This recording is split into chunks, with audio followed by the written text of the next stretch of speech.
Ma'am, தனுசு ராசிக்காரங்களுக்கு இந்த 2026ல காதலர் தினம் எப்படி இருக்க போகுது? நிச்சயமா. தனுசு ராசிய பொறுத்தவரைக்கும் நெறைய சூப்பரான விஷயங்கள்னு சொல்லலாம். காலச்சக்கரத்தின் 9ஆம் இடம் பார்த்தீங்க அப்படின்னா பாக்கியஸ்தானம். பாக்கியஸ்தானத்துடைய அதிபதியே பார்த்தீங்க அப்படின்னா குரு. நெறைய நல்ல விஷயங்கள் நடக்கணுமா, குருவினுடைய பார்வை வந்துருச்சா பார்ப்போம். கல்யாண யோகம் வந்திருக்கா, குரு நல்லா இருக்காரா, சுக்கிரன் நல்லா இருக்கா, குரு பார்வை இருக்கான்னு மொத கேட்பாங்க. ம். ஸோ அப்படி ஒரு குருவவே தன்னுடைய அதிபதியா வச்சுட்டு இருக்கவங்க எப்படி இருப்பாங்க? ரொம்ப யூனிக்கா இருப்பாங்கல்ல. இவங்களெல்லாம் சாதாரணமா எடை போட முடியுமா? ரொம்ப ரொம்ப யூனிக் பீசஸ்ன்னு சொல்லலாம். ஏன்னா, ம். ஒரு பெரும் பணம் குறிக்கக்கூடிய ஒரு அமைப்பு குரு தான். குரு தான் அதிபதி. அதே மாரி தங்கத்த குறிக்கக்கூடிய அமைப்புமே குரு தான்.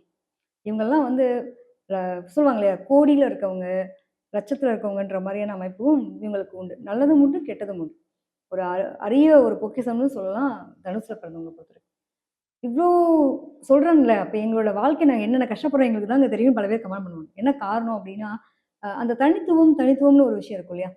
கிடைக்க வேண்டிய நேரத்துல எதுவுமே கிடைக்காம ரொம்ப ஸ்ட்ரகிள் போராட்டத்த அனுபவிச்சு வாழக்கூடிய நபர்கள். இந்த எனக்கு அப்பா பாசம் கிடைக்கல. சின்ன வயசுலயே நான் பொறுப்பெடுத்துட்டேன். ரொம்ப ஓவர் நிலைமையில தடுமாறி இருக்கேன்.